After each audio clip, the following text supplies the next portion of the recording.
Que 1000 tombent à ton côté et 10 000 à ta droite, toi tu restes hors d'atteinte. Voici le thème que nous allons partager ce matin. Que la grâce de Dieu nous y plonge selon son cœur et que nous en tirions le plus de bénédictions possible pour la suite de notre aventure avec Dieu, cette belle aventure d'amour.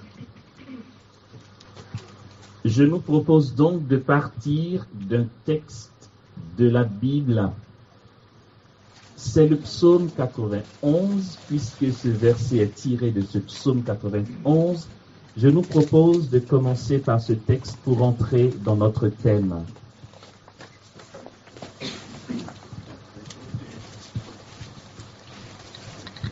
Alors, juste pardon, je me doute que le père Stanislas a dû le faire à un moment ou à un autre, mais au cas où, je m'appelle Amos Stéphane Dibi, je suis chrétien catholique. Voilà. Comme ça, vous savez au moins qui vous parle. Ah. D'accord.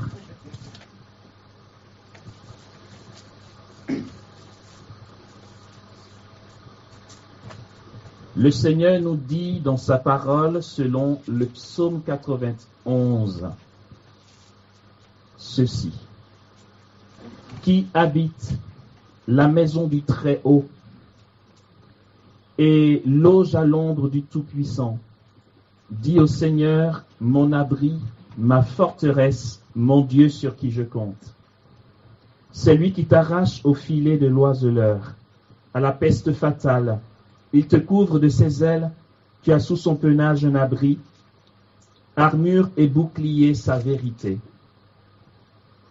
Tu ne craindras ni les terreurs de la nuit, ni la flèche qui vole de jour, ni la peste qui marche en la ténèbre, ni le fléau qui dévaste à midi. Qu'il entende 1000 à tes côtés et 10 000 à ta droite, toi tu restes hors d'atteinte. Il suffit que tes yeux regardent, tu verras le salaire des impies. Toi qui dis, Seigneur mon abri et qui fais du Très-Haut ton refuge, le malheur ne peut fondre sur toi, ni la plaie approcher de ta tente. Il a pour toi donné ordre à ses anges de te garder en toutes tes voies. Sur leurs mains, ils te porteront pour qu'à la pierre ton pied ne heurte. Sur le fauve et la vipère tu marcheras, tu fouleras le lionceau et le dragon. Puisqu'il s'attache à moi, je l'affranchis, dit le Seigneur. Je l'exalte, puisqu'il connaît mon nom. Il m'appelle, et moi, je lui réponds. Je suis près de lui dans la détresse. Je le délivre et je le glorifie. De longs jours, je veux le rassasier et je ferai qu'il voie mon salut. Amen. Alors, faut qu'on se le dise vraiment. Je veux dire, un thème comme celui-ci, qu'il en tombe 1000 à tes côtés et 10 000 à ta droite, toi tu restes hors d'atteinte. Un thème comme celui-ci, il faut savoir l'aborder. On va s'efforcer le plus possible de jouer la carte de la franchise et de l'honnêteté. En fait, en gros, je ne tiens pas à passer un séjour au purgatoire, donc je me dois d'être honnête et franc, d'accord? Je ne veux pas nous vendre d'illusions. Parce que nous sommes ici face à un texte qui trompe beaucoup d'entre nous. Et la foi que nous avons en Dieu, cette foi solide, se voit de temps en temps relativisée. Parce que finalement, la parole de Dieu, c'est quoi là? Je veux dire, on lit des trucs dans la Bible, il y a des passages géniaux dans la Bible que nous lisons, qui nous donnent l'espérance, et puis dans le concret, dans le quotidien, on a l'impression d'être laissé pour compte. On prie le Seigneur, on fait des neuvaines, on le supplie, on demande des messes pour certaines intentions, des souffrances auxquelles nous sommes confrontés, et la parole de Dieu qui nous donne une espérance et des promesses certaines semblent nous faire défaut. Finalement,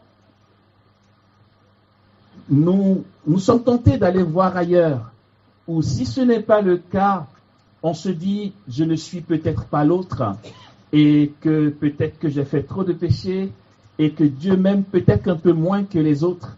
Ah, celui-là tient tout ce qu'il demande à Dieu, il reçoit, et c'est pas dit, de toute façon. Et moi, quand je demande, ça ne vient pas. Comment se fait-il que je traîne un tel boulet pendant de longues années et Dieu ne m'exauce pas?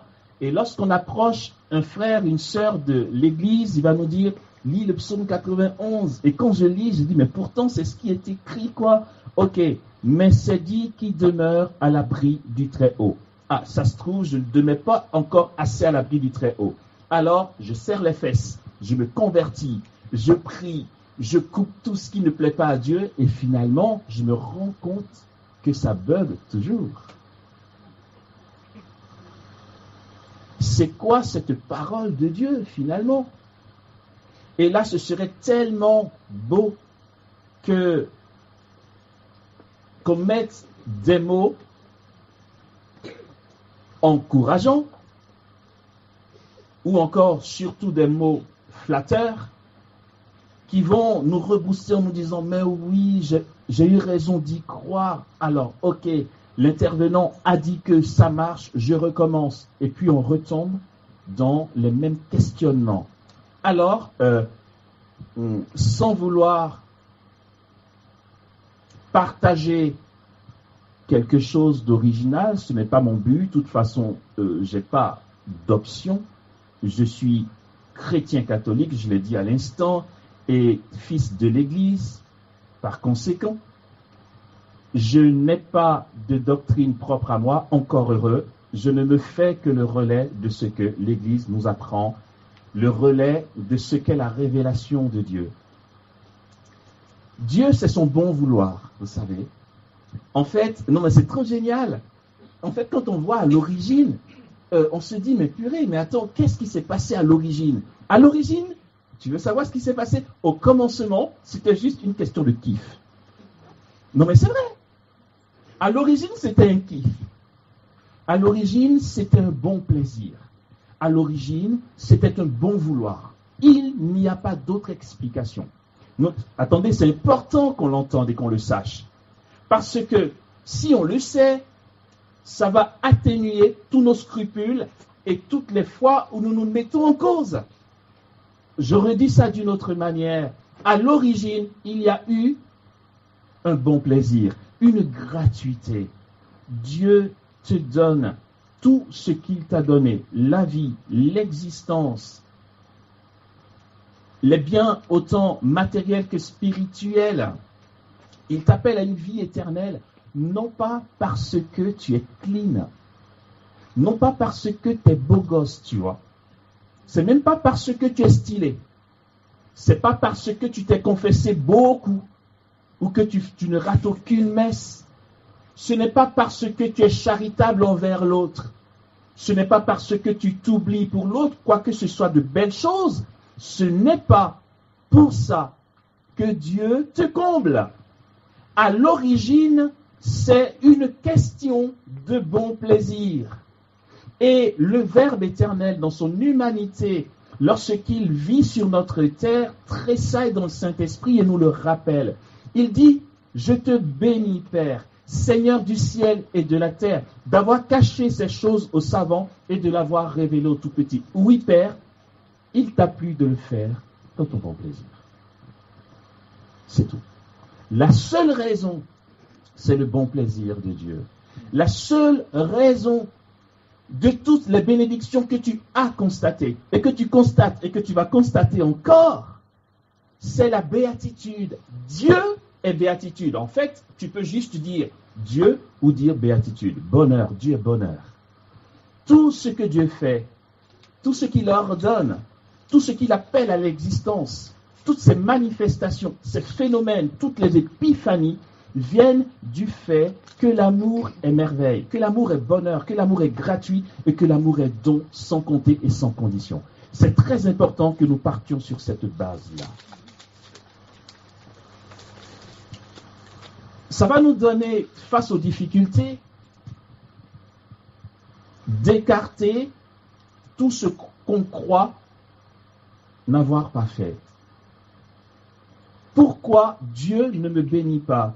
Alors que oui, je me suis converti, j'ai tout donné pour être clean, et je ne constate pas de promotion, de guérison, de libération ou d'exaucement de ma prière.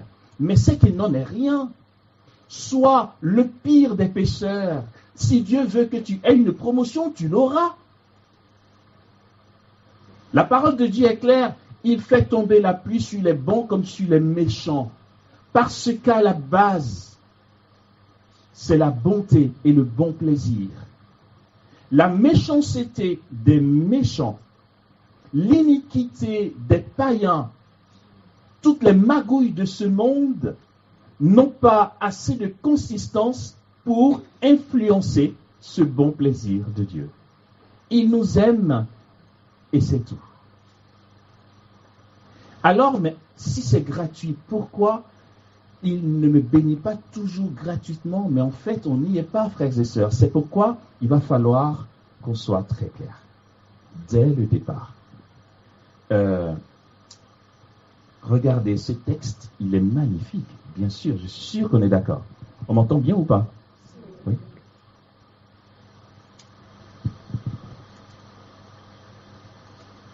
Qu'il en tombe 1000 à tes côtés, qu'il en tombe 10 000 à ta droite, tu n'es pas atteint.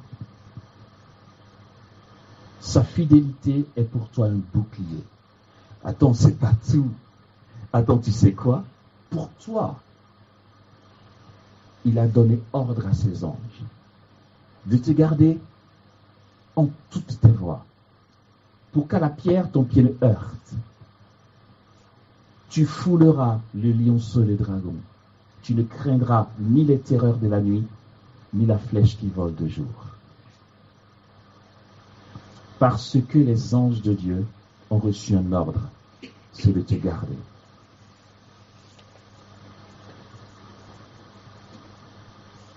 C'est pas bien de faire ça, mais de temps en temps, quand il me fatigue trop, l'espace d'une fraction de seconde, parce que c'est pas mon copain, j'ai pas envie de flirter avec lui, mais l'espace d'une fraction de seconde, je nargue un peu le démon. Je lui ai dit, mais en fait, tu vaux rien, mon gars. Non, mais attends. Parce que, non, attendez, détrompons-nous. Ne croyons pas que si ce matin on s'est réveillé en vie, c'est parce que le démon ne nous aime pas, mais bon, c'est relatif. Non, le gars, il nous déteste à mort. Il est méchant. C'est la méchanceté personnifiée. Je veux dire, attends, j'aurais dit ça. Satan ne te déteste pas, genre, de temps en temps. Bon, aujourd'hui, je laisse vivre. Et Dieu écarterait sa main juste un millième de seconde. Il te foudroierait de sa rage. En fait, j'ai une bonne nouvelle pour vous. Bon, peut-être que toi, ça ne t'intéresse pas. J'ai une bonne nouvelle me concernant. Tu vas te réjouir pour moi. La bonne nouvelle, c'est que Satan me déteste. C'est trop bien. Il ne m'aime pas. Ben, heureusement, je vais dire, s'il t'aime, c'est chaud, quoi. Non, mais si vous êtes copain, c'est que remets-toi en question. Et tant mieux s'il me déteste. Une fois à Dakar, lors d'une mission, on était après la prédication. Non, c'était même pendant la prédication. Il y a une jeune dame dans l'assemblée qui est tombée en transe. Elle criait tellement fort que j'ai dû faire une pause parce que puis les gens de la sécurité la faisaient sortir. Mais qu'est-ce qu'elle disait? Sa voix a changé. Une jeune dame, mais sa voix, elle a pris une voix d'homme d'un coup. Ah, c'était flippant, pardon, mais ça faisait peur, quoi. En fait, dans l'apparence. Elle disait, non, mais ce jour-là, Dieu a permis que je sache que j'ai une promotion. Non, mais je vous assure, c'était trop bien. Elle disait, je le déteste, ce Amos. Ok. Merci de me donner confirmation qu'on n'est pas copains. Il est encore venu pour me combattre, je le déteste. C'est ce qu'elle criait jusqu'à ce qu'on la fasse sortir. Et à la fin, ceux qui m'ont invité ont dit, ça va, ça t'a pas trop... Je dis, quoi? Vous rigolez ou quoi? C'est une trop bonne nouvelle. Non, mais attendez, c'est une super bonne nouvelle. Que Satan me déteste. Attends, on s'attend à quoi? Il déteste Jésus. Alors, s'il me déteste, c'est que je suis ami avec Jésus. Ben, c'est tout simple. Et donc, de temps en temps, je le nargue, je dis, mais vraiment, en fait, ça ne va pas plus loin ton affaire, mon gars. Parce qu'en fait, vu le degré de haine que tu as pour moi, je veux dire, depuis le temps que je suis né jusqu'à aujourd'hui, je dors, je me réveille, je mange, je kiffe la life, j'avance, je vais à la messe, je prie, Dieu me bénit, j'ai des frères et sœurs, j'ai des vêtements, je mange à midi. De temps en temps, j'ai des maladies, mais bon, ça c'est pas grave, c'est le péché originel. D'accord, tu as brouillé un peu la piste au départ, mais ça va pas plus loin. Sauf que nous, on se dit, oh, j'ai appris que dans ma généalogie, il y a un truc pas clair. Je suis fichu. Tu sais ce que c'est que d'être fichu? Non, mais si Satan t'avait vraiment eu, tu penses que tu respirerais là? Ouais, mais Amos, tu vois, ça fait 3 nuits que les moustiques me piquent. Il y a un démon dans le coin. C'est tout, c'est ça qui t'inquiète. Non, mais sérieux, de temps en temps, je dis, mais en fait, mon gars, vraiment, je compatis pour toi. Parce qu'il souffre. Il veut nous écrabouiller, mais nous sommes là, quoi. À louer Dieu. C'est dire que Dieu veille sur nous. Et que Dieu est constamment là. Il va y avoir quelques bobos, nous allons en parler et nous allons savoir pourquoi. D'accord? Ok. Regardez ce que dit ce psaume. Le malheur ne peut fondre sur toi ni la peste approcher de ta tente. Il a pour toi donné ordre à ses anges de te garder sur toutes tes voies. Sur leurs mains, ils te porteront pour qu'à la pierre ton pied ne heurte. Sur le fauve et la vipère tu marcheras. Tu fouleras le lionceau et le dragon. Dieu dit, puisqu'il s'attache à moi, je l'affranchis, je l'exalte puisqu'il connaît mon nom. Il m'appelle et moi je lui réponds. Je suis près de lui dans la détresse. Je le délivre et je le glorifie. De longs jours je veux le rassasier et je ferai qu'il voie mon salut. Cette parole est vraie. Il ne s'agit pas d'en douter. Cette parole est profondément vraie. Mais puisqu'il s'agit pour nous de jouer la carte de la franchise, de l'honnêteté, sans tomber dans l'illusion, voyons comment ça marche. Nous allons faire un petit détour. Nous passons du psaume 91 à l'évangile selon saint Matthieu. C'est un texte que nous connaissons bien, d'accord? C'est dans le chapitre 16 de l'évangile selon saint Matthieu. Ok, je vais mettre la charrue avant les deux. On va tout fracasser. Et puis on va laisser refleurir. Ok? Il est dit au chapitre 16 de l'évangile selon saint Matthieu. Je commence au verset 16. Simon-Pierre répondit, « Tu es le Christ, le Fils du Dieu vivant. » En réponse, Jésus lui dit, « Tu es heureux, Simon, fils de Jonas, car cette révélation t'est venue non de la chair et du sang, mais de mon Père qui est dans les cieux. » Jésus continue en disant, « Eh bien, moi, je te le dis, tu es Pierre, et sur cette pierre je bâtirai mon église, et les portes de l'Hadès ne tiendront pas contre elle. Tu es Pierre, et sur cette pierre je bâtirai mon église, et les portes de l'Hadès ne prévaudront pas sur elle. Je te donnerai les clés du royaume des cieux. Quoi que tu lies sur la terre, ce sera tenu dans les cieux pour lier.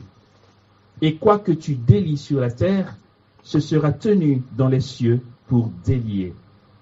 Alors il ordonna aux disciples de ne dire à personne qu'il était le Christ.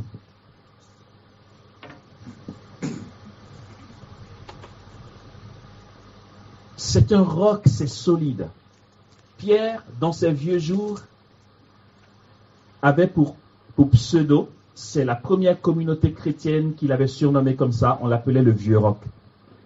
Vers la fin de sa vie, il avait pris de l'âge, cheveux grisonnants, voyez un peu, le papy beau gosse, chef de l'église, d'accord? On l'appelait le Vieux Roc. En fait, Pierre n'est pas son prénom. On dit Saint-Pierre, mais en fait, il ne s'appelle pas Pierre, il s'appelle Simon. Et ce n'est pas un prénom que Jésus aurait inventé. Étymologiquement, le mot grec dit Simon, fils de Jonas, tu es caillou. Et sur ce caillou, je bâtirai mon église. Pierre est devenu un prénom, mais à la base, Jésus disait Pierre, en fait, tu es un roc. C'est pour ça qu'ils l'ont surnommé le Vieux Roc. Tu es un roc, tu es un rocher, tu es un caillou, c'est solide. Et c'est sur ce caillou solide que je vais bâtir mon église. Là, pour le coup, je veux dire, les mystères de Dieu nous dépassent complètement. Parce que Pierre est tout sauf un caillou solide. Suivez mon regard. Si vous n'y comprenez rien, je dis juste l'emblème de la France. Le coq cocorico. Ok? Pierre est tout sauf un roc.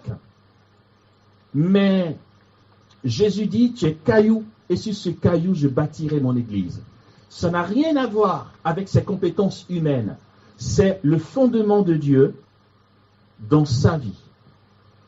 Ok. L'église ne sera pas atteinte par les puissances de l'Hadès. Hadès, c'est quoi? Quand on dit l'Hadès, car tu ne laisseras pas ton sein connaître la corruption, car tu ne laisseras pas mon âme aux enfers, à l'Hadès, ni laisser ton sein connaître la corruption, dit le psaume 15. On dit Hadès ou Sheol ou enfer au pluriel. D'accord? C'est ce que ça veut dire.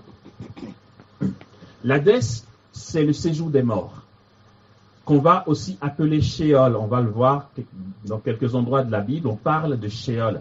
C'est la même réalité que l'Hadès.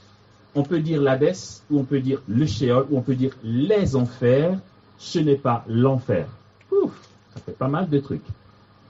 L'enfer, c'est l'enfer, le lieu où il n'y a pas Dieu. Pas parce que Dieu ne veut pas y être. Tous ceux qui sont en enfer maudissent Dieu, ils ne veulent rien avoir avec lui. Être en enfer, c'est se couper de Dieu soi-même. L'enfer, c'est une auto-exclusion.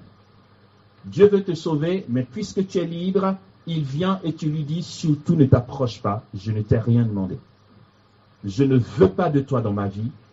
Le Seigneur, avec tout l'amour qu'il a pour toi, ne pourra pas s'approcher. Ça, c'est l'enfer. Les enfers qui, d'après la théologie, n'existent plus, enfin ou du moins qui est vide, c'est le lieu du séjour des morts. C'est là où attendaient Abraham, Isaac, Élie, Samuel, tous les prophètes qui ne pouvaient pas avoir accès au paradis tant que le Fils de Dieu n'était pas mort sur la croix.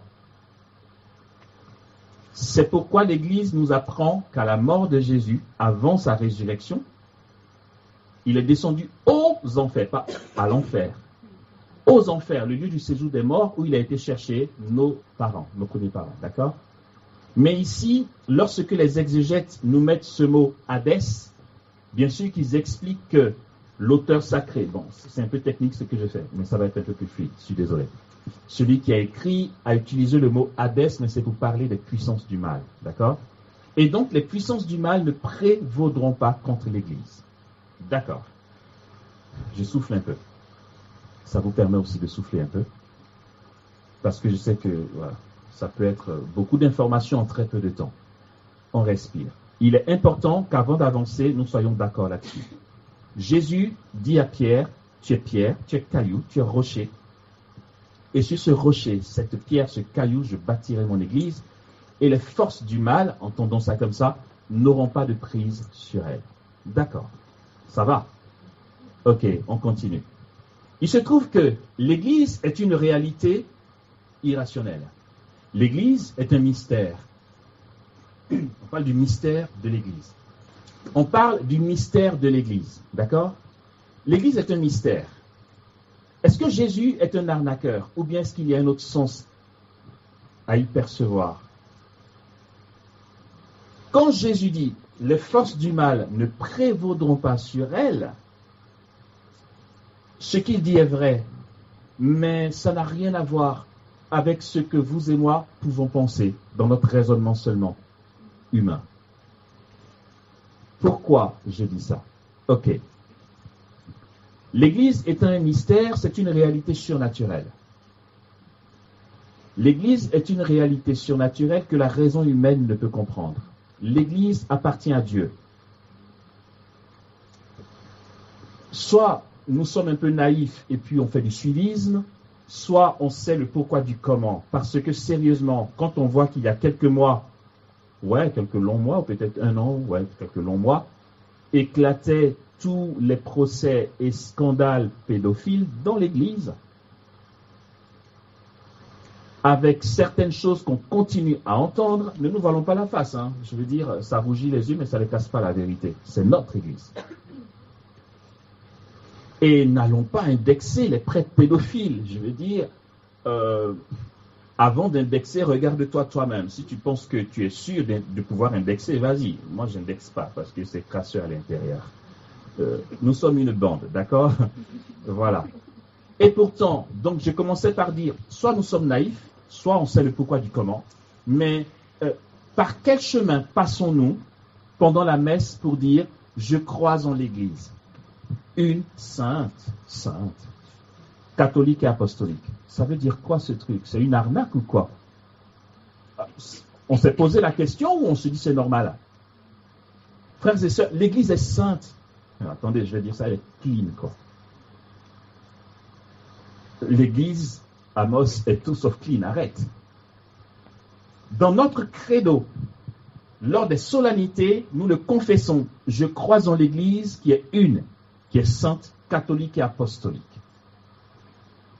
L'Église est sainte parce qu'elle appartient à Dieu qui est saint. Tout ce qui appartient au saint est sanctifié.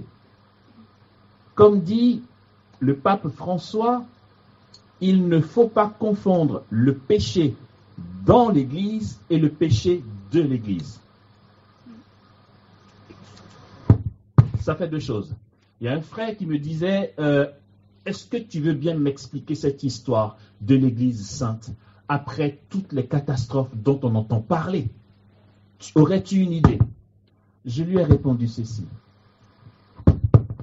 Quand tu pourras m'expliquer comment, est-ce que d'après nous, Jésus a péché? Vous êtes sûr? Il n'a jamais péché. Ok. L'apôtre Paul dit, et pourtant c'est pas moi, c'est l'apôtre Paul. Lui qui était sans péché, Dieu l'a fait pécher.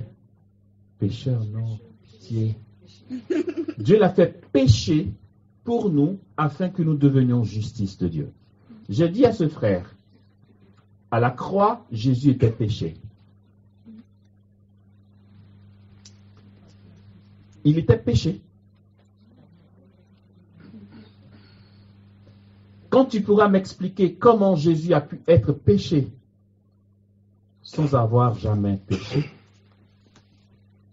tu comprendras en quoi l'Église est sainte, avec tous ses péchés en son sein, par ses fils. On va continuer, ne vous inquiétez pas. L'Église est un mystère, parce que l'Église est le corps du Christ.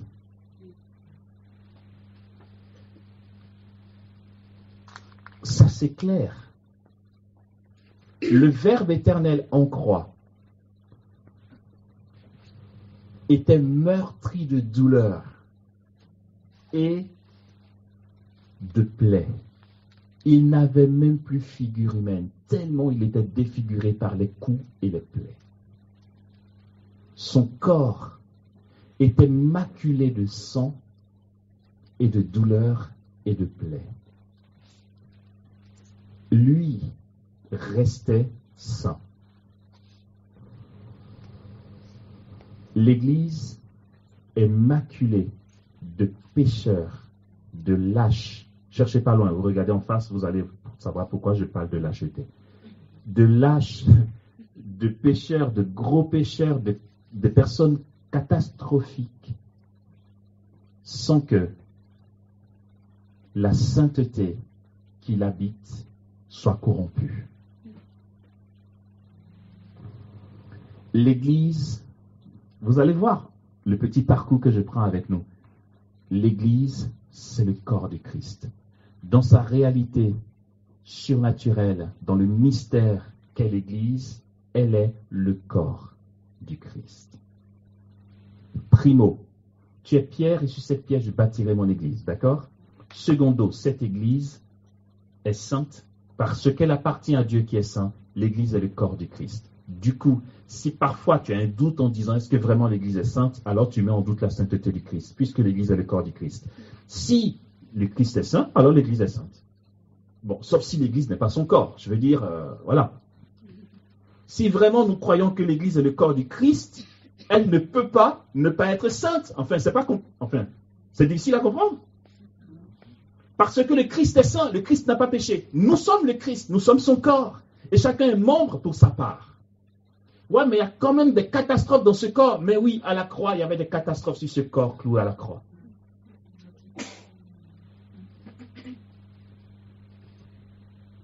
Et c'est de cette église-là que parle Jésus ici.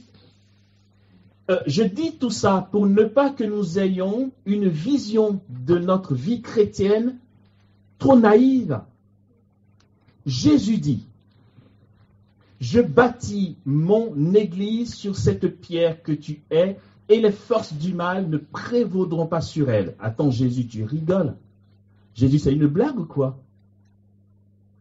Parce que je te signale, Jésus, au cas où tu l'aurais oublié, que l'église c'est ton corps, et ton corps a été maculé de sang à la croix. Tu l'as dit toi-même à Gethsémani, c'est l'heure des ténèbres.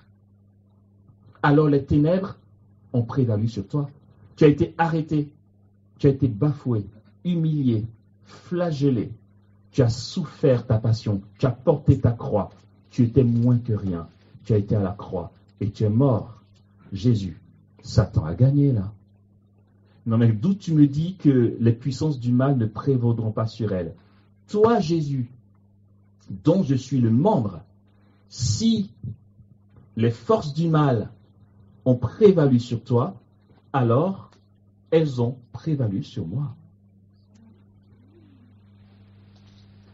L'Église, c'est le corps du Christ. Ce corps qui a été arrêté, bafoué, mis à la croix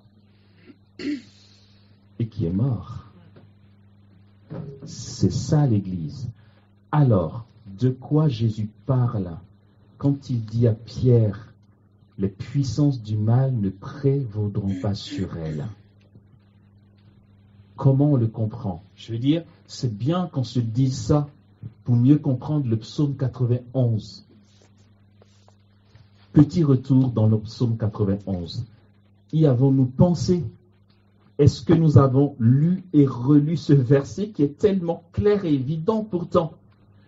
Il est dit qu'il en tombe 1000 à tes côtés et 10 000 à ta droite, toi tu restes hors d'atteinte. Mais donc, comment, Jésus, puis-je avoir 1000 qui tombent à mes côtés et 10 000 à ma droite si je ne suis pas au cœur de la guerre?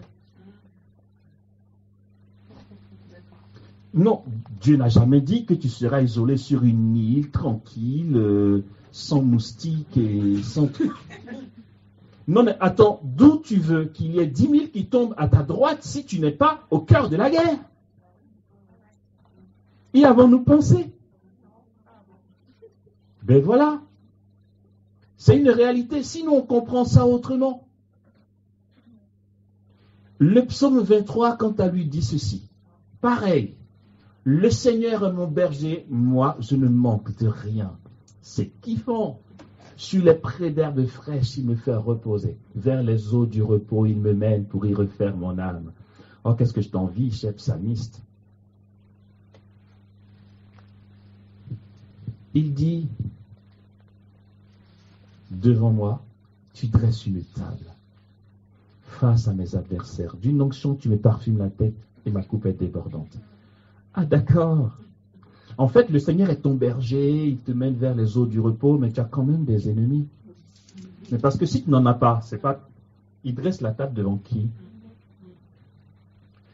Nous pensons que si Dieu nous a bénis et que nous sommes protégés par la grâce, il n'y aura pas d'embrouille. S'il n'y a pas d'embrouille, c'est que tu n'as pas d'ennemis. Si le psalmiste n'avait pas d'embrouille, il n'aurait pas eu d'ennemis. Or, s'il a des ennemis, c'est qu'il a des embrouilles. Et c'est parce qu'il a des ennemis que le Seigneur intervient au cœur de ces conflits pour dresser devant lui une table. Passerai-je le ravin de l'ombre et de la mort, je ne crains aucun mal. D'accord. Tu traverses aussi cette vallée, toi.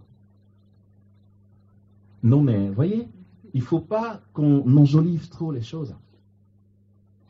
Parce que pour qu'il dise qu'il ne craint aucun mal en traversant la vallée de l'ombre et de la mort, c'est qu'il a eu à traverser cette vallée. Jésus pourrait dire, entrerai-je dans ma passion jusqu'à la mort, je ne crains aucun mal. Mais quelle contradiction, qui n'en est pas, c'est un paradoxe. Tout ce que je nous dis ici nous emmène à avoir un regard plus réaliste de comment Dieu fait. Ok, j'ai dit que je commençais par nous faire flancher un peu. Et ça va refleurir. Mais c'est important qu'on passe par là. Je m'interdis de venir vous dire, oui, acclamez Dieu, alléluia, qu'il en tombe 1000 à tes côtés, 10 000, tu n'es pas atteint. Rends grâce à Dieu, demande une messe, le pestan aura du fric. Non.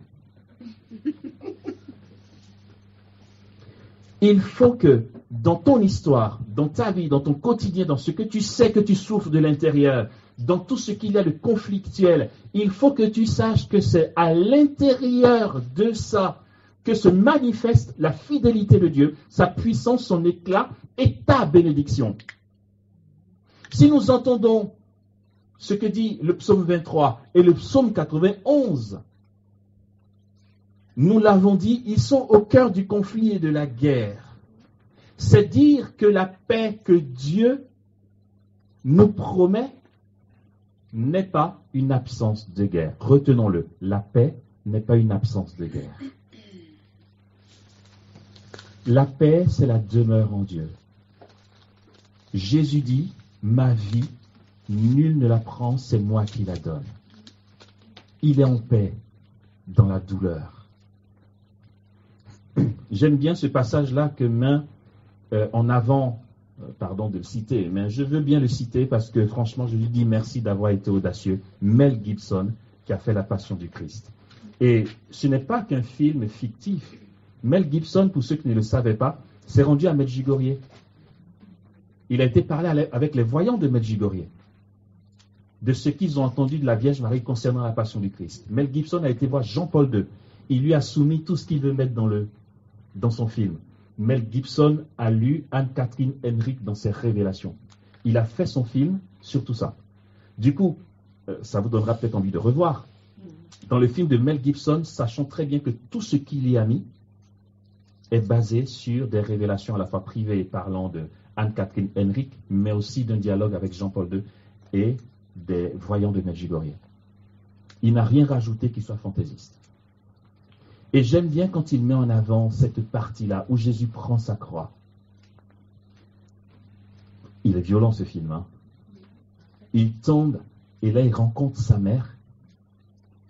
Non mais comment il fait ça? Il est au cœur de la souffrance là. Et là quand il voit sa mère, il dit pas « Mère, je souffre, c'est terrible, je ne vais pas te dire ». Il dit « Regarde, je rends toutes choses nouvelles ». Waouh! Il est dans une dynamique. La paix n'est pas une absence de guerre. La paix, c'est la demeure en Dieu. Aussi, tu peux vivre les situations les plus catastrophiques qu'on ne souhaite même pas à son pire ennemi. Mais si c'est le Seigneur qui est ton berger, comme dit le psalmiste dans le psaume 23, comme dit David, on le lui attribue, Si le Seigneur est ton berger, tu ne crains aucun mal. Parce que son bâton, sa houlette sont là qui te consolent. Aussi, pour être consolé, il faut avoir besoin de consolation. La vie chrétienne n'est pas un fleuve tranquille d'apathie. L'apathie, c'est absence de passion. Sinon, nous serions des personnes là, sans passion, sans émotion, juste tout est tranquille, rose. Non! La présence de Dieu te console. La présence de Dieu consolait Jésus dans sa souffrance, dans son humanité, comme cette présence console les saints. Je dis ceci en avance, regardez, j'en parle beaucoup dans les enseignements quand l'occasion se présente, mais moi je trouve que c'est bien qu'on l'enregistre une fois pour toutes. Arrêtons de vivre dans une vie chrétienne illusoire, frères et sœurs, où peut-être que certains vont nous faire aspirer à un état qui ne viendra jamais et qui n'existe pas d'ailleurs. Quand on te dit, ok, tu as encore galéré jusqu'à la fin de 2022, mais tu peux me croire, 2023, c'est l'année de ton année. Bon, ça veut dire quoi au fait concrètement ce truc? Tu rêves quoi? 2023 où il n'y a plus aucun moustique dans la nature qui risque de te piquer? Non, mais disons-le nous quoi. 2023 où peut-être que ton patron qui ne te blaire pas trop, d'un coup quand il te voit, pling, il y a des cœurs dans ses yeux. Et que tout le monde va se mettre à genoux et se prosterner quand tu vas rentrer au bureau. Non, mettons des mots. Je veux dire, quand on espère une année meilleure, on met quoi là-dessus comme matière? Nous sommes dans une idée qui ne va jamais se concrétiser. Asseyons-nous, faisons cet exercice. Je m'assois et pour moi, une année meilleure, ça veut dire quoi concrètement? Quand tu le remarques, même après avoir fait toute ta liste, tu te rendras compte qu'il y a encore des zones où tu peux avoir des embrouilles. Mais c'est vrai. Ça veut dire quoi? N'allons pas, frères et sœurs, n'allons pas aspirer à un état de notre vie chrétienne où nous n'aurons pas de conflit, où nous n'aurons pas de brisement, où nous n'aurons pas d'épreuves. Non, ça n'existe pas. Ça ne viendra jamais. Que Dieu te guérisse, peut-être bien qu'il voudra bien te guérir. Ou pas. Mais alors, on est mal barré, Amos. Non, mais tu n'es pas mal barré parce que tu es là. Tu veux savoir ce que Dieu fait pour toi? C'est ce que tu vis là en ce moment. Ton état actuel, que tu juges être catastrophique là. Même tu vas peut-être aller jusqu'à dire, non mais Amos, en fait, tu dis ça parce que tu ne connais pas mon cas. En fait, moi, j'ai un tas d'infestations dans ma généalogie, d'accord? Dans notre famille, toutes celles qui sont cousines, troisième du nom, après 3 mois de relation amoureuse, ça tombe à l'eau. Est-ce que tu es au courant de ça, Amos, pour te permettre de parler comme ça? J'ai déjà entendu ça, je sais que ça existe. Je le redis, c'est là-dedans que Dieu te bénit. Parce que ta paix n'est pas une absence d'infestation, n'est pas une absence de persécution, n'est pas une absence d'épreuve. Ta paix, c'est ta demeure en Dieu. Passerai-je le ravin de l'ombre et de la mort, je ne crains aucun mal, car tu es avec moi. Ton bâton, ta houlette sont là qui me consolent. Trouve ta consolation au cœur de ce que tu vis, alors tu pourras proclamer haut et fort ce psaume 91, dans un réalisme spirituel.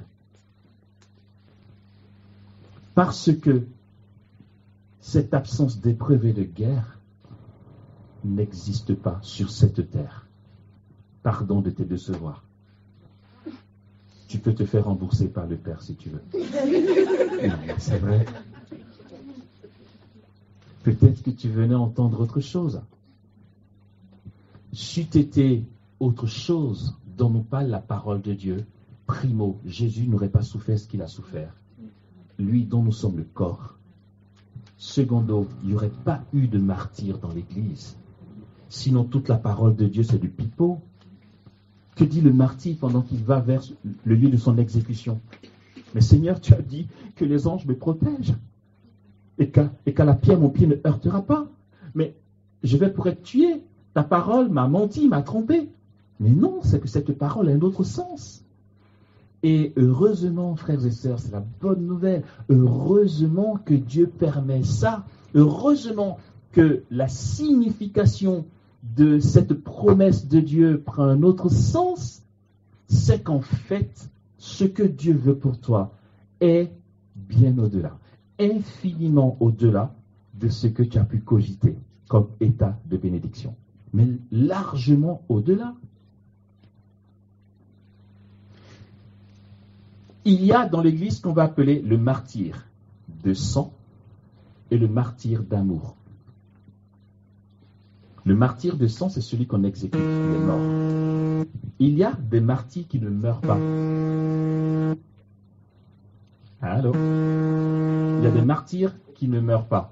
On appelle les martyrs d'amour. Je donne un exemple de martyr d'amour. Le martyr, déjà, c'est qui? C'est celui qui est persécuté pour le nom de Jésus, d'accord? Pour le martyr de sang, à cause du nom de Jésus, on te met à mort. Pour le martyr d'amour, on ne te met pas à mort. Mais c'est que chaque jour, on t'humilie parce que tu es chrétien.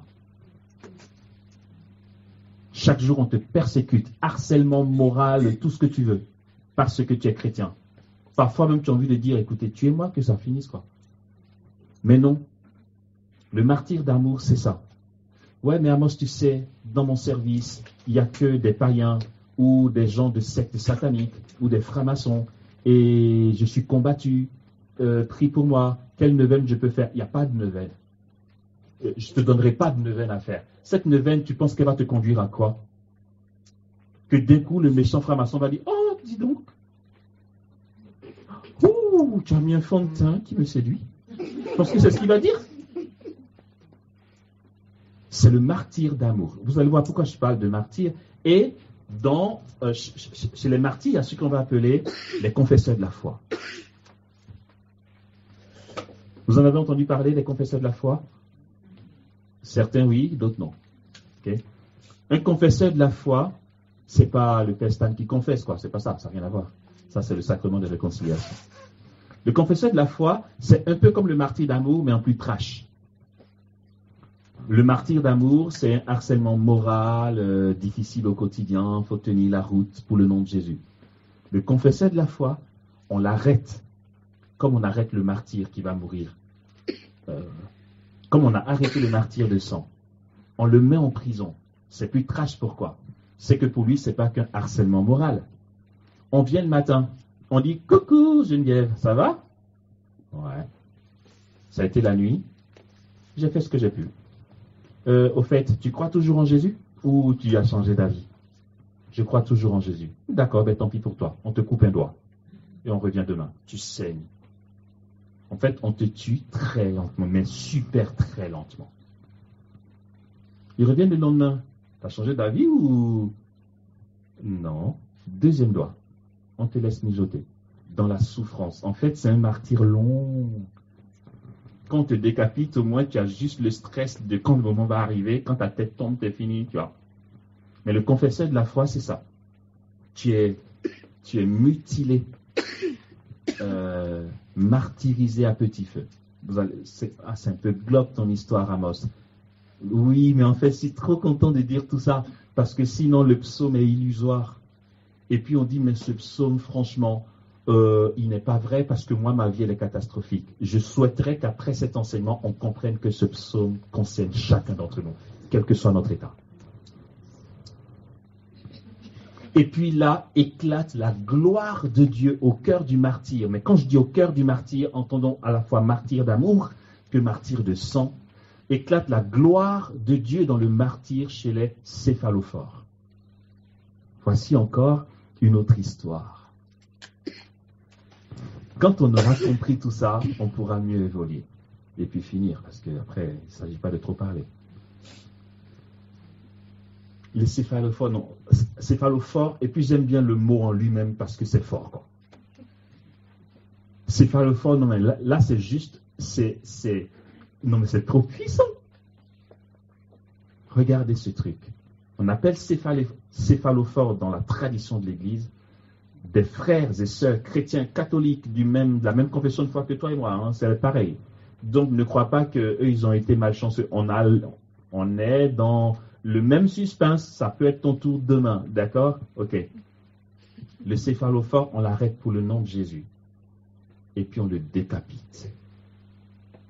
Pourquoi il est appelé céphalophore, contrairement aux autres qu'on décapite? Paul a été décapité. C'est que les céphalophores, ce qu'on appelle les céphalophores, sont des personnes qu'on a décapitées. Et puis alors que leur tête est tombée, le corps ne tombe pas. Et le corps se baisse. Ils ramassent leur tête et ils avancent avec. Comme des zombies. Mais ce n'est pas des zombies. C'est juste des êtres célestes là, qui sont dans leur corps mortel. C'est chelou, hein? Ah, c'est glauque. Mais regardez, en fait, c'est ça la puissance de Dieu dans le martyr. Céphalophore. C'est quoi? C'est ça la puissance de Dieu dans le martyr. Et quand je dis ça, oui, c'est extrême. Ouais, mais bon, Amos, qui te dit que nous, on va être décapités? Qu'est-ce que tu en sais? Ah. Non, mais si tu ne consens pas au fait que demain, tu peux vivre le même sort, en fait, c'est que c'est maintenant que tu commences ta vie chrétienne. La liberté du chrétien est dans la gloire de Dieu, dans le martyr d'amour comme de sang. Autant la puissance. Mais comment Dieu fait? Attends, si Seigneur, ta puissance est capable de donner à une personne qui n'a plus sa tête, d'opérer un tel phénomène qui bluffe tout le monde, pourquoi cette même puissance n'est pas intervenue pour lui éviter la mort? Seigneur, tu es capable de faire ça? Tu es capable de me donner, même décapité, de marcher encore comme si je respirais? Mais pourquoi cette même puissance ne m'empêche pas de mourir? Mais la réponse est simple. Parce qu'il ne s'agit pas de ne pas mourir. Parce qu'il ne s'agit pas de ne pas être persécuté. Oui, mais parce que tu es un mystère. Parce que si tu es baptisé, la raison humaine ne peut pas te comprendre ni t'expliquer. Frères et sœurs, si nous sommes baptisés, alors nous sommes des êtres familiers du monde à venir. Qu'est-ce que la mort pour que nous ayons peur de la persécution? Qu'est-ce que la mort pour que nous ayons peur des épreuves?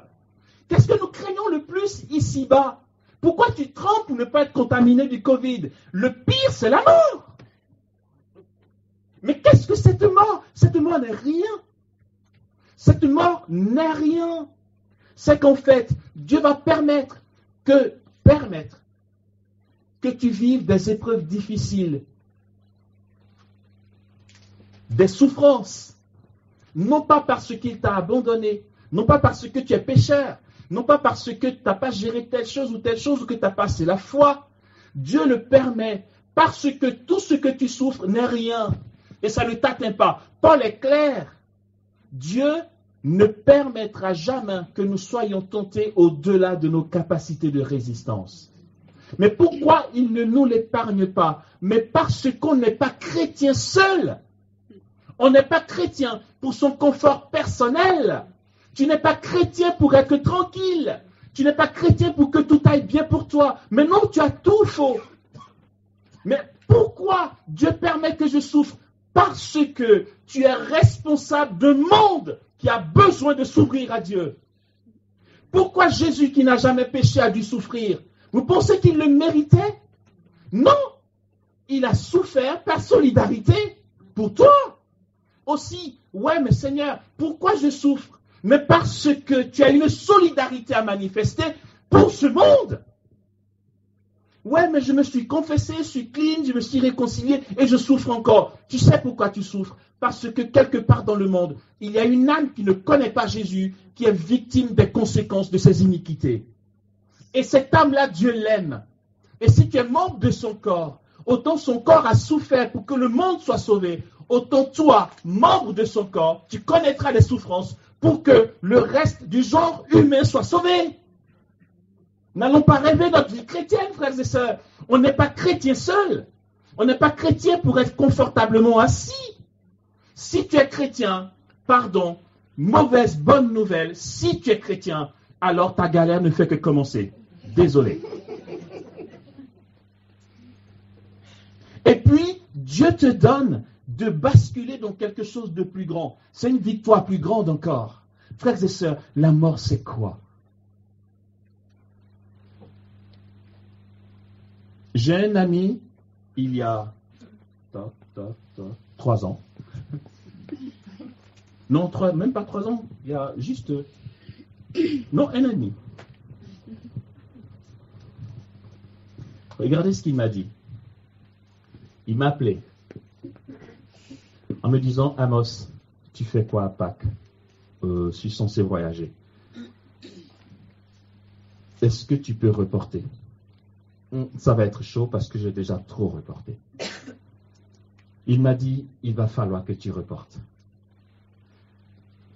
Je ne sais pas si je vais y arriver, je vais essayer, mais je ne sais pas. M'a-t-il dit, parce que cette année, ce que je dis, ce n'est pas un rêve, hein, je le dis au téléphone. Cette année, quand je mourrai, je veux que tu sois à côté de moi. Contrairement aux autres fois. Parole mystérieuse. J'aimerais que cette année, quand je mourrai, tu sois à côté de moi. Contrairement aux autres fois. Ça veut dire quoi littéralement? Là, on peut prendre à la lettre, c'est pas un symbole machin. On entend, ça veut dire quoi? Il est mort plusieurs fois. Cette fois-ci, quand il va mourir, il veut que je sois là. Et c'est pas une figure de style. C'est pas un symbole. Ouais, il meurt. Il meurt plusieurs fois dans l'année. Il meurt plusieurs fois dans l'année.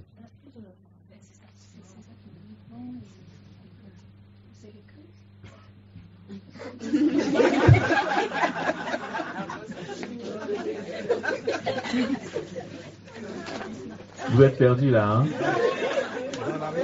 Je suis juste en train de nous dire que la mort, on n'a pas à en avoir peur. Parce que réellement, au premier sens, là pour le coup, premier degré, n'allez pas cogiter pour dire c'est un symbole, un mystère, truc. Non, au premier degré, réellement, il meurt plusieurs fois dans l'année. Le gars, il joue avec la mort. Il meurt, il ressuscite. Et puis il vit. Mon téléphone est là. J'ai son WhatsApp. Si j'appelle, il va décrocher. Je veux dire, on a bu du vin ensemble, on rigole, on déconne ensemble, quoi. Non, il est tout sauf un zombie. Non, il a une belle chevelure, queue de cheval, là, sa petite veste, jaquette, son polo, tu vois. Ah bon? Oui.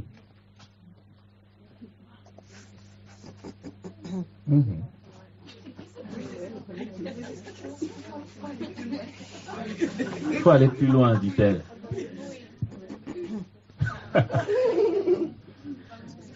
Et frères et sœurs, c'est ça notre Dieu, quoi.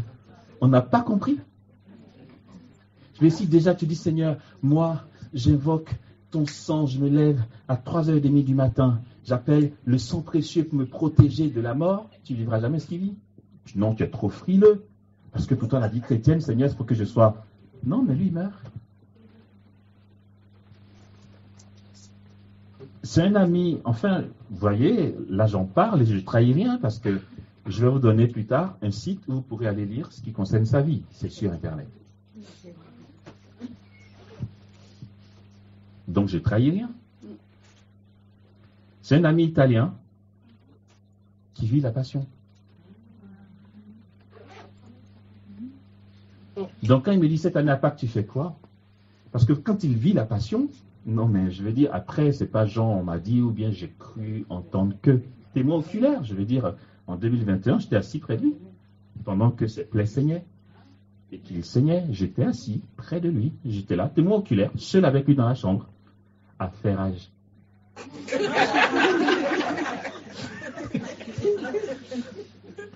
Il vit la passion depuis jeudi soir, à l'arrestation du Christ.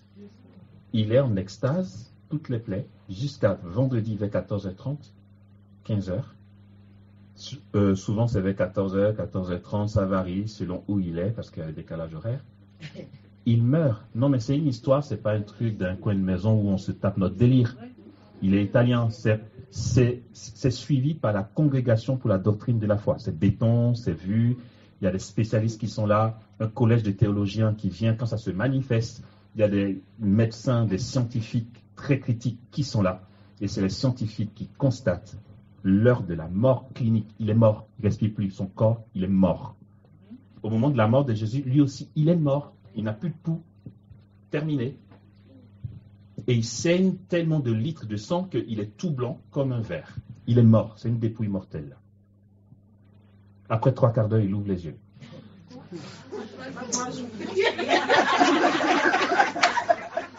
C'est pas 3 jours, c'est 3 quarts d'heure. Marthe Robin, ça durait 3 jours. Dieu fait ce qu'il veut avec qui il veut. Il ouvre les yeux. La dernière fois, ce jour-là où j'étais assis à côté, quand il a ouvert les yeux, j'étais assis juste là à son chevet. Il y avait d'autres personnes, des religieuses. Il a ouvert les yeux. Je l'ai vu mort, là, mort. Il ouvre les yeux, il me regarde, il dit « Ça va ?» 6 mois, ça va. Après, les plaies se referment. Il va à la douche. Il est tout clean. Petite queue de cheval, jacket, polo. Allez, on va faire un tour. Oh, wow. En fait, ça existe. Mais oui, attendez. C'est pas le truc d'il y a 2000 ans. Le Dieu, il est le même aujourd'hui. Et ce gars-là m'a fait réaliser, mais en fait, la mort, c'est quoi? Je veux dire, si tu meurs aujourd'hui ou l'autre est mort, il n'est pas ressuscité, ne crois pas que ce soit un échec. Dieu a le contrôle de tout. Voici quelqu'un qui meurt et qui revient. Il meurt, les gars, il meurt. On a peur de la mort, lui plonge dedans avec ça. Coucou. Parce que la mort n'a plus de pouvoir. Et qu'est-ce qu'il y a de pire que la mort que nous craignons? Quoi? Et cet agir de Dieu-là, chez les martyrs, j'aime beaucoup aussi citer Laurent de la Résurrection. Je dis ça, et puis j'attaque la deuxième et dernière partie. Et puis je m'arrête, sinon si vous êtes fatigué aussi, c'est pas de problème. Non, ne soyez pas gentils, si vraiment.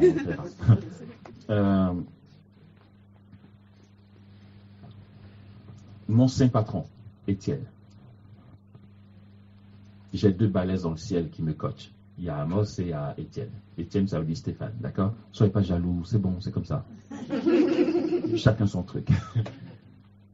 Saint Étienne, je veux dire, quand on lit la Bible, faisons la lectio, invoquons l'Esprit Saint, nous allons découvrir des choses qui sont évidentes, mais qu'on ne voit pas. L'évangéliste Luc nous raconte dans les Actes des Apôtres que Étienne, non mais je ne sais pas si on réalise, au moment de son martyre, il était en train d'être lapidé. Non, mais ce n'est pas avec les petits graviers gris que tu vois pour décorer. C'est de grosses pierres pour qu'il meure. Quand on est en train de te tuer à coups de grosses pierres, je veux dire, tes membres sont écrasés, tu prends des coups, tout ça. Tu as le vertige, tu saignes. Logiquement, on s'attend à voir quoi? Des gémissements, des suffoquements. Il est en train. Étienne, en lieu et place de gémissements, dit à ses bourreaux, oh, regardez, je vois les cieux ouverts. Mais t'as pas mal. Mon gars, on te lapide là. Eh oh, si tu as oublié, on te rappelle que tu es en train d'être lapidé, tu vas mourir. Tu gémis pas et tu nous dis, tu vois les cieux ouverts. Mais je me pose la question, à quel moment Étienne voit les cieux ouverts? Quelle est la force qu'il a pour raconter ce qu'il voit alors qu'il reçoit des coups et que ces coups sont si violents qu'il va en mourir bientôt? Mais c'est très parlant parce qu'Étienne contemple. Pour contempler les cieux ouverts, il faut être dans un ravissement, dans un saisissement. Ça veut dire qu'à ce moment-là, la présence de Dieu, il est dans l'antichambre du ciel. Parce que bientôt il va mourir, il est déjà presque, il lui reste un pas pour accéder dans le paradis. Il est dans un entre-deux. Et là, à ce moment-là, la présence de Dieu assume tellement ses facultés humaines que je puis dire, et ça c'est moi qui l'affirme, et je sais que je ne me trompe pas, Étienne ne sentait pas les coups comme il devrait les sentir. Ça c'est quand la présence de Dieu vient assumer notre humanité. Bon, vous allez me dire, Amos, c'est pas un peu tiré par les cheveux ton affaire là, parce que, ouais, une telle déduction, c'est un peu trop rapide, peut-être bien que quelque chose. Ok, allons dans quelque chose de plus proche de nous. Ceux qui sont dans le ravissement, ceux qui sont dans l'extase, saisis, qu'est-ce qui se passe pour eux? Exemple, reconnu par l'Église, béton, verrouillé, signé, confirmé. Les voyantes de Kibéo. Les documents tellement, pendant qu'elles sont dans le ravissement et l'extase, on les brûle avec du feu. Elles ne réagissent pas. On prend des aiguilles, on touche le pupille, elles ne réagissent pas. Elles ne sont pas mortes. Elles sont juste en train de contempler le ciel. Et c'est de ça qu'il s'agit ici, frères et sœurs. Ce dont parle le psaume 91, c'est ce que je dis là. Celui qui demeure à l'abri du Très-Haut et loge à l'ombre du Puissant. C'est cela, la demeure en Dieu. La présence de Dieu qui vient tellement t'habiter que finalement, il ne s'agit pas de ne pas avoir de guerre, ni de persécution, ni d'épreuve. Il s'agit d'être assumé par la présence de Dieu, par sa gloire, dans ce saisissement profond, au point que elles contemplent le ciel et le feu ne leur fait rien. Ce n'est pas un film de science-fiction. Je veux dire, quand René Laurentin s'est prononcé, l'Église dit d'accord. René Laurentin qui est mort maintenant, c'était le plus grand critique des phénomènes mystiques. Ah, il ne rigole pas. Mais il chipote, il est au détail près. Et l'ami dont je parle, avant que René Laurentin ne meure, il a été aussi confronté à René Laurentin. C'est le critique mystique de l'Église. Kibéo, c'est René Laurentin qui s'en est chargé. On les brûle, elles ne sortent pas. Parce qu'elles contemplent. Alors, je veux dire, pourquoi j'aurais douté que Étienne, qui contemple les cieux ouverts, ait senti quelque chose? Et donc, ça c'est Étienne. Laurent de la résurrection, quand on raconte ça, on dit, ouais, c'est un peu tiré par les cheveux. Mais non, Dieu le fait. Laurent de la résurrection, il est mort martyr. C'était un religieux. Dans sa communauté, c'était le cuisinier. Il aimait beaucoup faire des blagues, enfin, vous savez, voilà. Il était connu pour ça. Le jour de son martyr, tu vois quand tu fais un michu, pose la viande sur le feu et tout, on l'a posé comme ça sur le feu. Plutôt que de faire aïe et de hurler, il dit à son bourreau, histoire vraie, il dit à son bourreau, eh oh, je pense que c'est assez cuit, tu peux retourner. Il est en train de mourir. Mais parce qu'à ce moment-là, tu ne peux pas mourir pour le nom de Jésus sans qu'il vienne assumer pour toi. Tu ne peux pas, dans ton bureau, dans ta vie quotidienne, dans tes relations, dans ta famille, dans ton mariage, accepter des douleurs pour le nom de Jésus sans qu'il ne vienne assumer. Et c'est cette présence de Dieu-là qu'il nous faut acquérir, frères et sœurs. Sinon, nous sommes dans l'illusion. Sinon, nous convoitons un état qui n'existe pas et qui n'existera jamais. Il s'agit pour le chrétien de demeurer en Dieu. Demeurer en Dieu, c'est pas « ok, j'ai fait mon devoir, je suis à peu près clean ». Non, mon père, je viens de me confesser. Donc, logiquement, plus aucune guêpe ne peut me piquer. Les guêpes, il y en a. Les moustiques, il y en a. Le Covid, ça passe partout. Parce qu'on serait dans notre logique à dessous à nous, on aurait dit, mais en fait, Dieu, il n'a jamais aimé les chrétiens, parce que quand le Covid est venu, c'est que les païens qui devaient en souffrir. Non, nous sommes sur cette terre, dans une loi de la nature, et nous vivons ce que nous avons à vivre chaque jour. Par conséquent, frères et sœurs, pardon, peut-être que vous ne vous attendiez surtout pas à ce genre de propos concernant ce thème. Désolé. Mais vraiment, sorry. Mais j'ai rien d'autre à dire. Sinon, je vous mens. Et autant mon ami vit la passion et il meurt et il ressuscite, autant Jésus l'a vécu. Et s'il peut mourir toutes les années au point de m'appeler avec son téléphone pour dire cette année quand je vais mourir, je veux que tu sois à mes côtés, c'est parce que Jésus a traversé toutes tes épreuves et qu'elles n'ont plus de pouvoir sur toi. C'est parce que Jésus est mort et que la mort n'a plus de pouvoir sur toi. Il a tout assumé. Il est celui qui est le plus souffert de toute l'histoire de l'humanité. La raison en est simple, Anne-Catherine Emmerich en parle.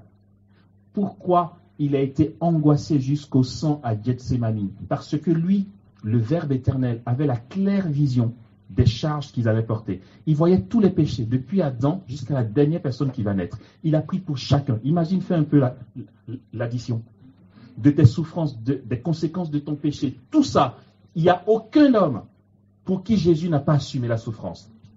Toi seul, ta souffrance, tu te dis, non, mon cas est pire.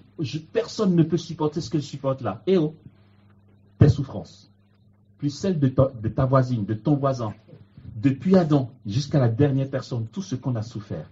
Jésus avait la claire vision de tout ça. Et il avait un oui à dire à son Père pour rentrer là-dedans. Du coup, arrête un peu, quoi.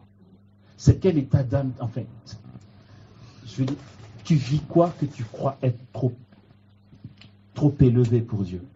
Qu'est-ce qu'il y a de pire dans ta vie? Arrêtons de pleurnicher. Il y a une gloire pour nous, quoi. Notre Dieu nous a tout donné. Et ce à quoi il t'appelle ne consiste pas à te préserver de la mort, parce que tu serais encore fébrile face à la mort. Si Dieu ne te façonne pas pour que tu sois libre de la mort et libre des épreuves, tu seras toujours fébrile quand tu auras l'impression qu'il n'est pas là. Mais ce que Dieu veut que nous ayons, c'est que nous soyons libres, même devant Satan, ayant épuisé pour nous toutes ses cartes.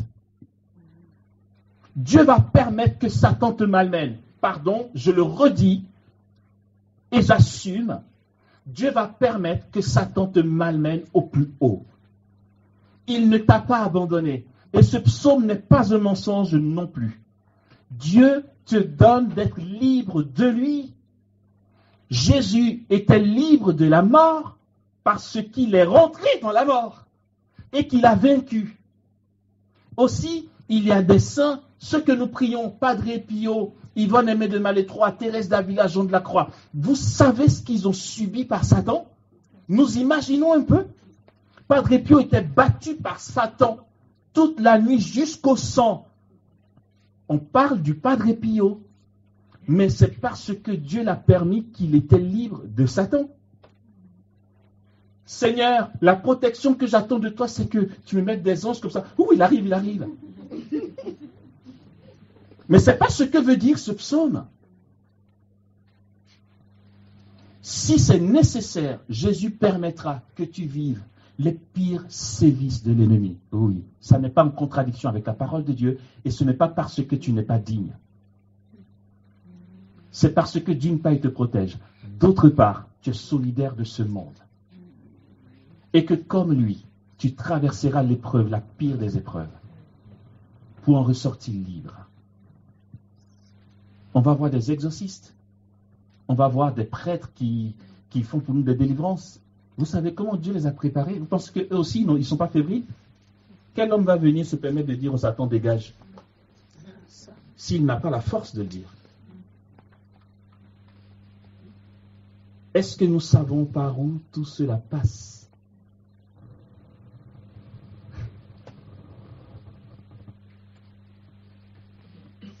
Il faut être au cœur de la guerre pour qu'il en tombe 1000 à tes côtés et 10 000 à ta droite.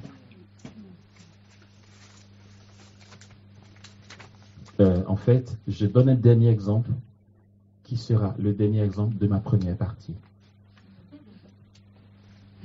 La deuxième partie, c'est pas obligé, c'est bon.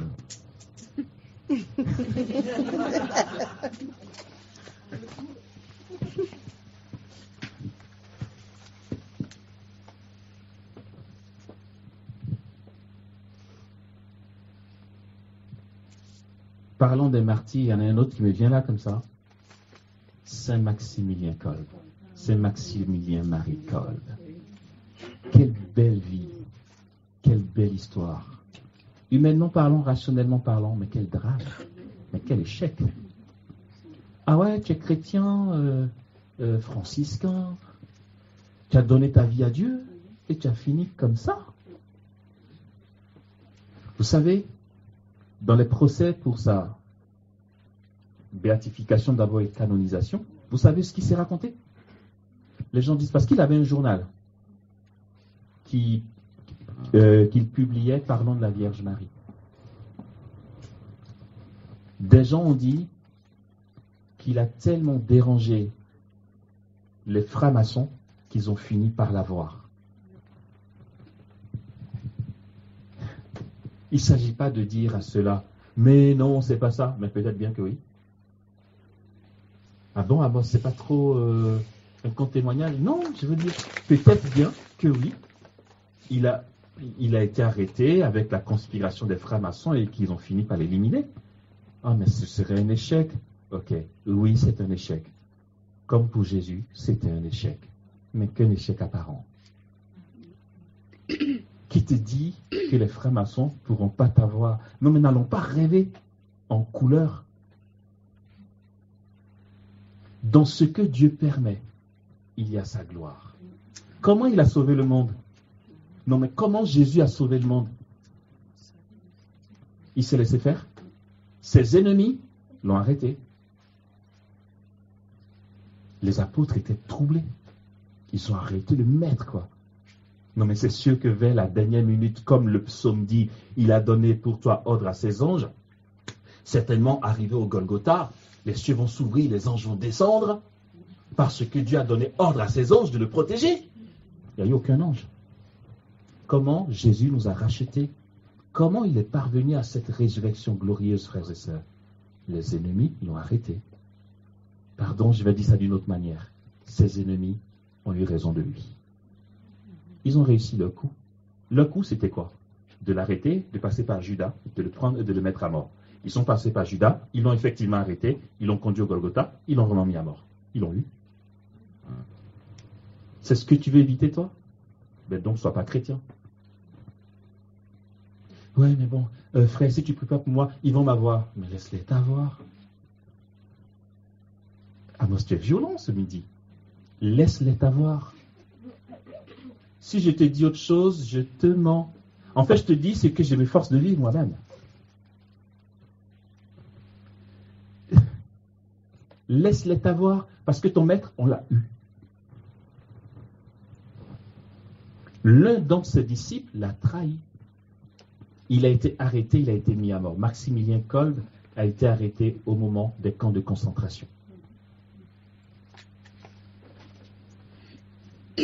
Et alors qu'il y avait du boucan, ils ont indexé un père de famille. Les nazis, pour donner l'exemple, étaient très fermes. Ils prenaient toujours un et donnaient un exemple en l'exécutant. Ils ont arrêté un monsieur qui est père de famille. Voici quelqu'un qui n'a pas compris ce que nous disons ici, parce qu'il tremblait de tout son corps comme une feuille. Ouais, pitié, pitié, j'ai une femme, j'ai des enfants, pitié, pitié, pitié. Maximilien Kolb dit, moi je veux bien mourir à sa place. Qui a parlé? Que celui qui a parlé fasse un pas. Il fait un pas. Ah ouais, tu es courageux toi. En fait, Jean, tu veux mourir à sa place. C'est ce que j'ai dit, ouais. Parce que moi, je n'ai pas de femme et je n'ai pas d'enfant. Alors, quitte à exécuter quelqu'un en tant que ce soit moi. Donc, les condamnés à mort, on les a mis dans une chambre à gaz. D'autres personnes avec le père Kolb. Qu'il entende 1000 à tes côtés et 10 000 à ta droite, toi tu restes hors d'atteinte. La chambre à gaz les a tous mis à mort. Mais c'était là pour le coup, quand on dit un ministère puissant, là j'achète. Dans ce coin-là, il a prêché le royaume des cieux.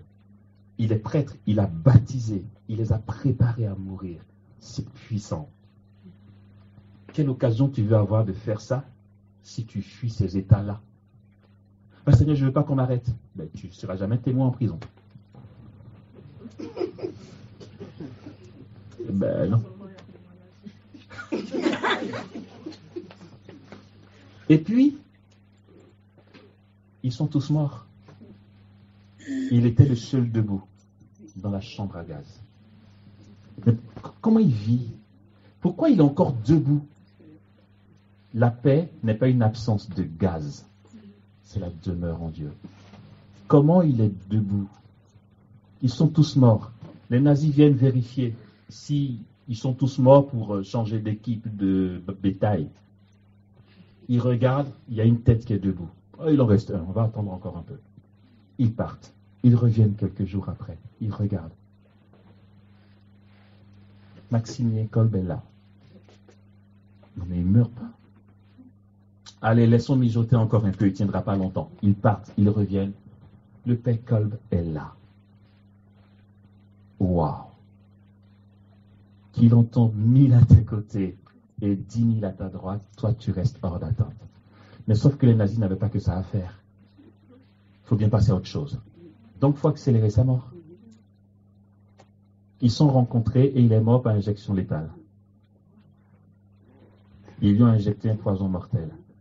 Et il était là, comme le dit l'Apocalypse, il a remporté la victoire, le lion de la tribu de Juda, l'agneau immolé, car il a été mis à mort et il a racheté pour Dieu au prix de son sang des hommes de toute race, langue, peuple et nation.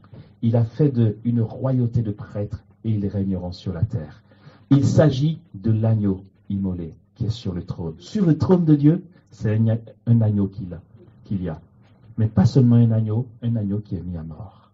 C'est lui ton Seigneur que tu adores. Tu espères quoi? Et Maximilien Kolb, comme un agneau qui se laisse mener à l'abattoir, regarde son bourreau. Il ne fait rien. Il ne revendique pas. Il se laisse. Ma vie, nul ne la prend, c'est moi qui la donne. Le soldat lui prend la main pour lui injecter le poison mortel. Et Maximilien Kolb ne semble pas avoir peur. Et il fixe le soldat. Et le soldat est gêné. Le soldat baisse la tête. Il ne supporte pas ce regard d'amour de Maximilien Kolb. Quand il lève les yeux pour voir, le père Kolb le regarde toujours, au point qu'il lui ordonne de ne pas le regarder. Ne regarde pas. Le père Kolb le regarde. Si je continue de te regarder, tu vas faire quoi? Tu vas me tuer? C'est ce que tu es déjà en train de faire. D'où ta menace peut m'atteindre? Je suis libre de la mort. Il a baissé la tête, il lui a injecté le poison. Voici comment le père Kolb a cédé. C'est beau ou c'est dramatique? Non, mais vraiment, c'est beau, c'est dramatique. Moi, quand j'entends ça, je dis Seigneur, mais aide-moi. Non, mais c'est comme mon embrouille, Jésus. Non, mais sérieux, quoi? Trop bien. J'ai été dans un pays où c'est un peu chaud au niveau djihadiste, je ne veux pas dire, parce que c'est enregistré, peut-être, certainement. Si. Puis le responsable national du renouveau charismatique a tenu à venir me voir. Il m'a dit, je loue ton audace. J'ai dit, quelle audace? Non, mais avec la tension qu'il y a, tu viens animer une prédication. Je vais là où on me sollicite. C'est quand le programme le permet. Que Dieu me garde de jamais refuser d'aller dans un endroit parce que je risque de mourir. Au contraire. Et c'est vrai, c'est flippant. Mais qu'est-ce que c'est puissant? Mais vous imaginez un peu, j'espère que, bon, enfin, comme tu veux, Jésus, hein. Mais attendez, vous imaginez un peu le truc? Non, tu te rappelles le gars là, enfin le gars un peu moche là, qui nous a parlé à la retraite, il s'appelle Amos là. Ah ouais, non mais tu sais quoi, il est parti dans un coin là, il paraît qu'on l'a décapité pour Jésus. Quand vous allez entendre ça, j'espère que vous n'allez pas pleurer après un tel enseignement. Vous allez dire, oh purée, la gloire. Mais c'est puissant. On ne peut pas souhaiter, on laisse Dieu nous mener. Mais qu'est-ce que c'est puissant? Et là, je vous parle de cas extrêmes. Mais ne va pas dire, ah, quand le moment viendra, j'espère que je vais faire. Non, le moment est là, dans ton martyre d'amour, au quotidien. Ton conflit, ta maladie, dans ton couple, tes enfants, au bureau, c'est le moment. N'attends pas d'être arrêté par les nazis. Tu n'es pas le Père Kolb, tu es toi. Et toi, dans l'état dans lequel Dieu te met aujourd'hui, ce qu'il permet aujourd'hui, en quoi tu fais éclater le témoignage? Ou bien est-ce que tu espères une tranquillité? Elle n'existe pas. Il n'y a pas de tranquillité pour le chrétien. Pour le chrétien, il n'y a que la gloire. Pour le chrétien, il n'y a que la gloire et pas la tranquillité. Et la gloire, c'est quoi? C'est quoi? Tu veux savoir ce que c'est? Jésus dit, bientôt, le Fils de l'homme sera glorifié. Comment? À la croix. Ah, c'est ce que tu voulais dire, Jésus? Ben oui, quand je te dis bientôt, il sera glorifié, tu t'attendais à quoi? Traverser sa passion. La gloire et la croix sont indissociables. Mais la gloire, en hébreu, ça se dit le kavod Adonai. Et le kavod, littéralement en hébreu, c'est le poids. La gloire et la croix sont indissociables. Pourtant, le poids de la gloire, qui est un kavod Adonai, est si forte que la croix semble minime. Jésus dit, Mère, regarde, je rends toutes choses nouvelles. Et puis, il dit, j'ai soif. Et les esprits primaires, qui ne sont pas dans la confidence des mystères que Dieu révèle aux tout petits, pensent qu'il veut boire de l'eau ou quelque chose. Ils n'ont rien compris de sa soif. Il a soif d'amour, il a soif de toi, et on lui donne une boisson vinaigrée qu'il refuse. Mais c'est tellement beau, parce que cette boisson vinaigrée, vous savez à quoi elle servait? Dans le temps là-bas, avec les Romains qui mettaient beaucoup de malfaiteurs en croix, cette boisson vinaigrée avait un anesthésiant. Ça permettait aux malfaiteurs, à la victime, de supporter un peu plus ses douleurs avant de mourir. Jésus le savait. Jésus n'a pas voulu prendre une seule goutte de cette boisson anesthésiante parce qu'il a voulu assumer toute cette douleur sans rien perdre pour toi. Il dit à Pierre, la coupe que le Père m'a donnée à boire, vais-je la refuser? Il a bu la coupe jusqu'à la lie, jusqu'à la dernière goutte. Je disais à Pauline qui m'accompagnait tout à l'heure en voiture que quand j'ai une souffrance intérieure, une galère, je refuse de m'en parler à moi-même. Encore moins à quelqu'un d'autre. Ouais, tu sais, je souffre, machin. À la rigueur, j'en parle quand je sais que le coup est passé.